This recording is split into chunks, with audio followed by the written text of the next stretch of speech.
Of course, it's the legacy of Neil Armstrong that is just so significant. Well, I mean, it's the modesty, Robert, is incredible, really, when you think, as a name, Neil Armstrong is known across the globe. Those words that he uttered as he stepped onto the lunar surface will be forever etched in human history. And yet, as you say, he just didn't want the limelight at all. You were actually born after he did the famous walk on the moon. well, Thank you very much for your thoughts, Robert. I think surely echoed by many watching this morning. Thank you. It's 16 minutes past 6. You're watching Breakfast from BBC News. Let's remind you of the main stories this morning. Let's take a look at what's going on with bank holiday weather. Matt Taylor is here with a look at this morning's sunshine, perhaps, Matt, behind you. Oh. To that, Matt, thanks very much. Nice day in Prospect. Now, we'll be back at 6:30 with a summary of the morning's main stories for you. First on Breakfast, though, it's time for a look at the best stories from our correspondents around the world in Reporters with Zainab Badawi. It's a story that's on all of the back pages today. Wayne Rooney dropped and crocked. It says a really bad day at the office for him. He was dropped to the bench at Old Trafford, had to sit there and watch Robin van Persie score his first goal for Manchester United. Came on, and then promptly left What on a happened? stretcher. He had a huge gash in his thigh. Really nasty gash on his thigh. Yeah, he got it sort of blocking a free kick, and it was a nasty one. He had to go to hospital for stitches. So, not a good day for Wayne Rooney. Quite slow. Indeed. Thanks very much indeed, Katie. See you later. Thank you. Plans to introduce gay marriage are currently dividing Scotland, with the government on one side and the Catholic Church on the other. Now, ministers have promised that no clergy would be forced to carry out a same-sex marriage, but that hasn't appeased the church.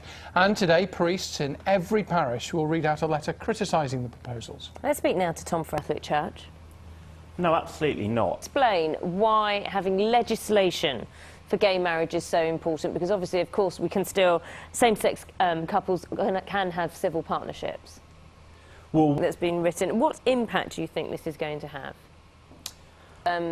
Being reported in the Catholic Church that this protest actually is about changing the law, but it also is concerned that teachers will start to not be disciplined if they refuse to use books about same-sex relationships. So this is obviously spilling wider than just gay marriage. absolutely. Equality Network engaged in a conversation with the Catholic Church. Thanks very much for giving us your views. Tom French there from the Equality Network. Just to be clear, we'll also be getting a view from the Catholic Church of Scotland. We'll be speaking to the Parliamentary Officer, John Dean, later in the programme, that around 7:20.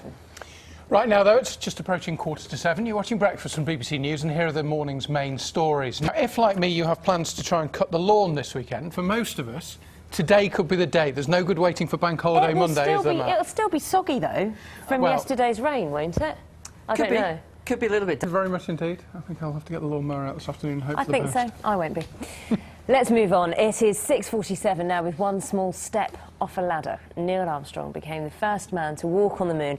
As a consequence, obviously the most famous astronaut in the world. His family announced his death last night, saying he was a reluctant American hero. But in tributes, people have described him as a legend who delivered a moment of human achievement which will never be forgotten. Let's go to Colorado now, where we can speak to the planetary scientist, Dr. Carolyn Porco, who's part of Carolyn Porco. Before we talk about how we've gone from walking on the moon to Saturn, let's just take a step back and think about how significant Neil Armstrong's achievements were. Well, Think about, of course, that happened all those years ago, and now you're working on a project to Saturn. Look how much the world has changed.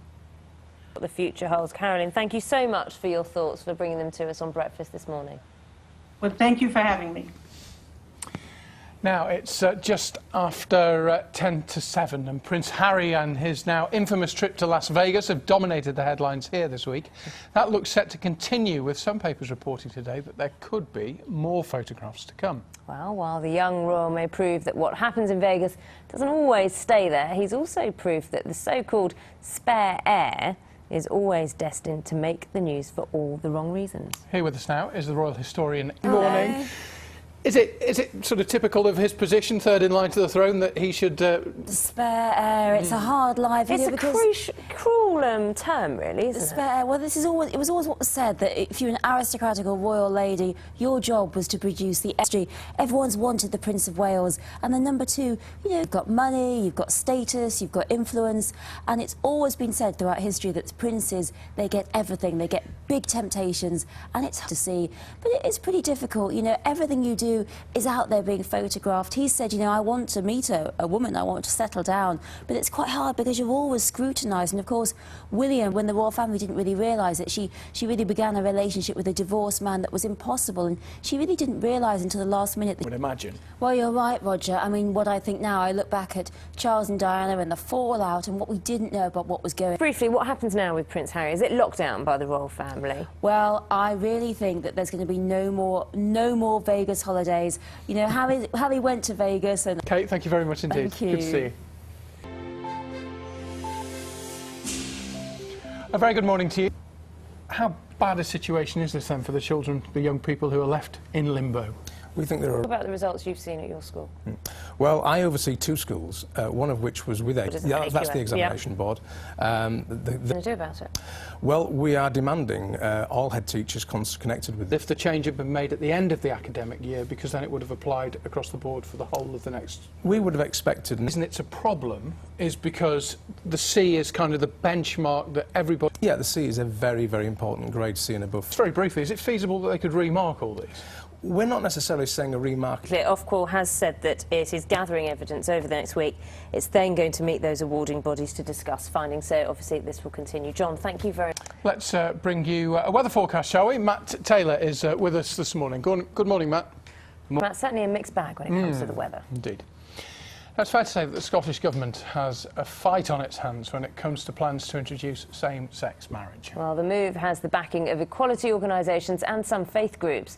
But the head of the Catholic Church in Scotland, Cardinal Keith O'Brien, describes gay marriage as a grotesque subversion of a universally accepted human right.